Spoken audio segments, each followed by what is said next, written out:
Good morning. Good morning. Welcome to Edge Venues head office. Your first time?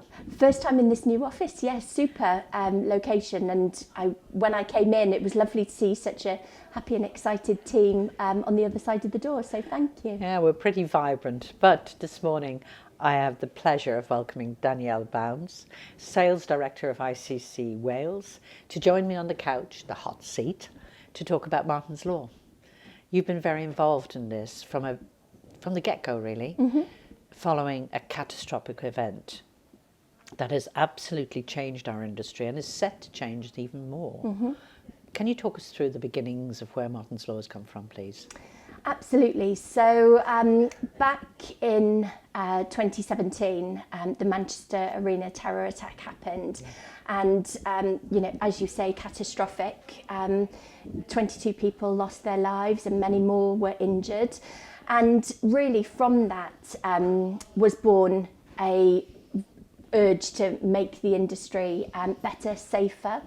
That was spearheaded by Figen Murray. So I met Figen actually at an industry event and heard her speaking and just felt compelled that I needed to help and support her. I didn't know how I was going to do it. I didn't know why. It was, absolutely nothing that I'd ever done before. But I just felt such an urge to support her. When I spoke to her, and she was just such an inspiring, amazing lady, a really strong lady, which, I gravitate towards those kind of people. So I came away and left there and thought, right, how can our industry change from this? And how can we make sure that the impact is lessened? And if anything ever happens like this again, we're prepared and we're ready. So Figen has now been campaigning for 6 years, 6 long, tireless years, the amazing lady that she is. And also amazing considering the circumstances that it came from. I'd love to think that I would be able to be that strong in that situation, but actually, to be able to channel grief into something to create a positive change is amazing. She lost a child? She did. She lost her son, Martyn. And from that, she decided that she was going to use that grief to break down any doors that she needed in order to make things better, which, is inspirational, really. So Absolutely. 6 years that she's been campaigning.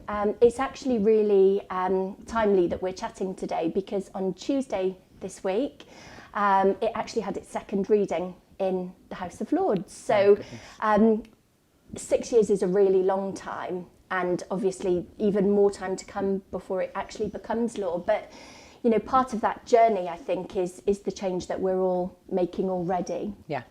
And so it's not law, I take that, but I've been so impressed, and I've always been impressed by our industry and its ability to change and step up, throughout COVID, throughout everything that's thrown at it.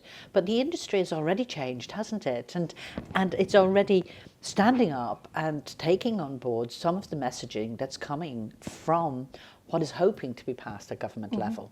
So what's your take on our industry? Have you seen a lot of response yet, or are they all just waiting for the law to be passed? No, we have, and the feedback that we've had and the interest from people, we've got such an engaged industry, and if anything needs to be done, give it to an events person because we are the best people to get things done. We also like to plan, we like to be organised, and we don't like curveballs as an industry. So the industry has reacted really, really well, and the kind of first start of that really was when I came back to the office, back to ICC Wales after meeting Figen, and said, look, I think we need to start communicating this out. Let's become the educator for the industry. Let's take everybody on board with us on this journey to make things better.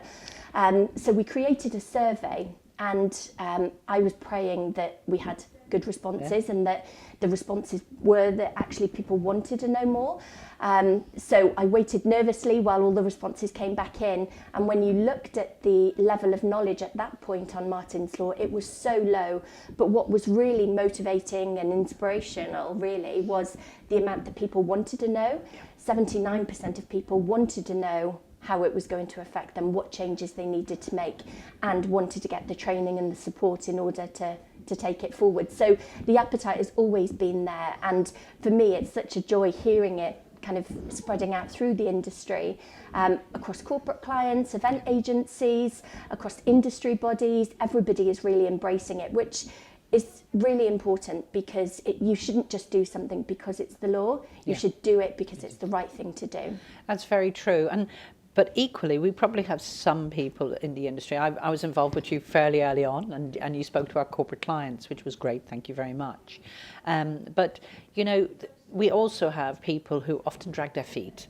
And sometimes you could have walked into your office and had, oh no, we can't do anything or whatever. But you as an organisation have embraced it. What would you say to any venues that perhaps and sitting on the fence, who haven't really understood what's gone on? It's not law, we don't have to do anything yet. What would you say to them if you could right now? I think keep being tenacious about it. So when I first came back to the office, I think the senior team thought I was all bonkers. Why would we raise our head above the parapet? Why would we draw attention to ourselves? And actually there was concerns around our profile and whether actually it was the right thing to do from a safety perspective. And that's a fair concern. It is, absolutely. Whereas I kept on, and I think having met Figen, she really was the motivation for me. So beyond that, I think you're right, there are people that will be a little bit slower on the uptake. There are people that also may have financial constraints and think, I can't implement anything because of resource or revenues or funding or whatever. But I think everyone needs to be able to go home and sleep at night. And I can sleep at night knowing that my staff are safe, my delegates are safe, and I'm doing what I need to do because it's the right thing to do. So I would encourage everybody to adopt that same mantra. Good. And is there any tips or hints you could give to those venues that are saying, oh gosh, it's not law yet, I'm not sure I can afford any more cost? How did you make it cost effective for yourselves at ICC Wales? So we're lucky that we're a brand new venue, but we appreciate the fact that venues across the UK, some are listed buildings and the infrastructure isn't as new as ours. So a lot of the things that you can start to analyse or set your roadmap don't involve any costs. So if you head to the Protect UK website, there's a huge amount of free training on that website for staff. So I would encourage people to use those free elements to start with. Great. There's also on the Home Office website numerous different reports that can be read and activations and suggestions that are made that won't incur any cost other than a person's time. So for example, complete a vulnerability assessment of your venue. Start documenting all of your security conversations, your negotiations with your clients. Start asking those probing questions which don't cost anything. And I think, you know, that would be a huge recommendation for me, is to not rush out and spend huge amounts of money on training or on companies that promise the world, because actually, as you say, it's not law yet. So anybody that professes to be a know-it-all, somebody that's a regulated, somebody that's going to promise to solve all of your problems probably won't and will cost you a lot of money. So use those free resources available to you. That's great. And also within our industry, we're always great at helping each other. We are. Very much so. We are. We did a masterclass going back when it first went into UK government, and we had 148 people attend that webinar. And that was all about Martyn's Law, how it was going to impact people from across the sector. So that was really, really interesting. And I also said, if people don't feel comfortable reaching out in a public forum, please, drop me an email, get in touch, I'll happily help. Yeah. We've created a working group, and people from that working group are also spreading those messages as well. We're doing this with you today to get that great reach, but also, reach out to you, reach out to me, whatever we need to do, because we are a sharing industry, and actually it's not going to be good for us if just one person is brilliant. What we need is everybody to come along on that journey with us, and let's all support each other. Exactly. And with a negative tone to my voice, I'm not normally negative, but can people afford not to?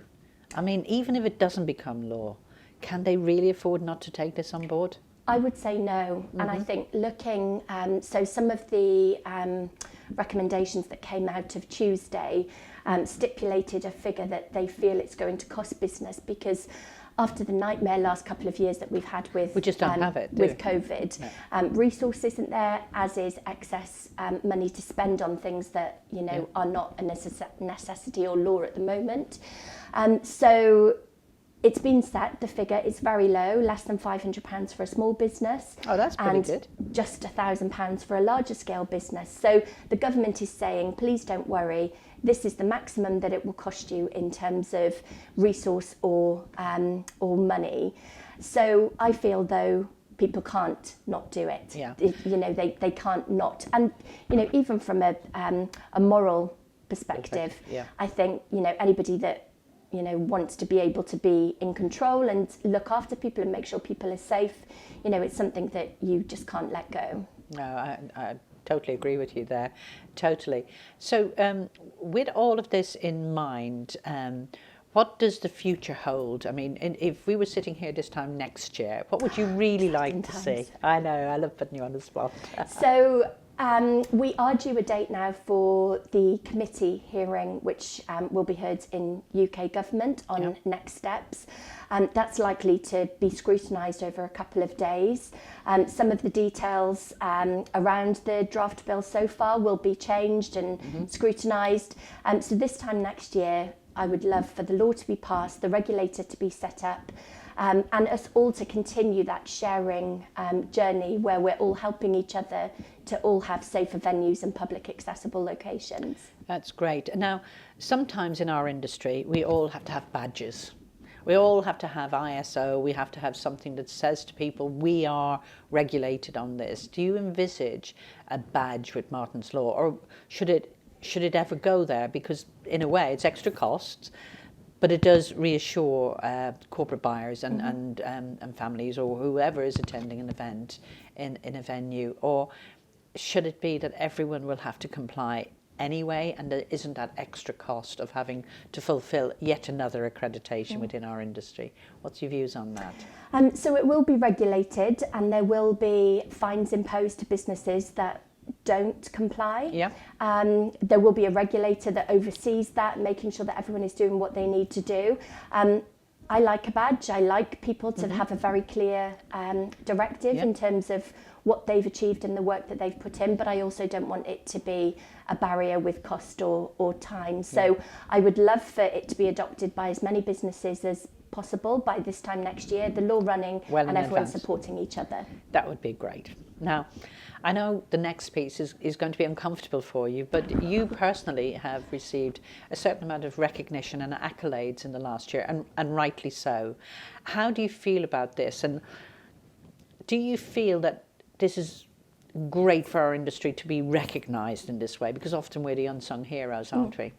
Absolutely, and I think that's the only way that I can really feel comfortable with it, because I love it if it's a team award or a venue award, but actually when it's something that's very personal, it does make me feel a little bit uncomfortable. I have that imposter syndrome that we all feel, but for me it's recognition for the industry, as you say, because pre-COVID our industry wasn't recognised very well, and a lot of work has gone in to turn that around through UK government. Also, actually being a female is really important. The fact that quite often it's a lot of males that are recognised.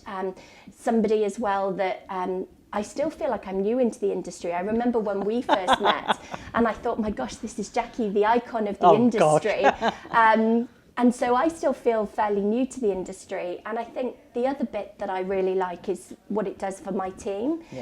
So, my team say, I want to be you when I grow up. And I'm like, oh gosh, be careful what you wish for. But actually, it's really motivational for them to see that if you work really hard and you bring people along with you, we're in an amazing industry, and actually you've got this ahead of you as well. Great. And I'm going to put you on the spot. Yes. Okay, I would like to say to you, I'd love to give you an invitation that when it becomes law, that you will sit on the couch with me again. And we can share that out a little bit more as to what the journey's been like, but also where we're going. I always love looking to the future. Yep, absolutely. So I hope you'll take me up on that offer.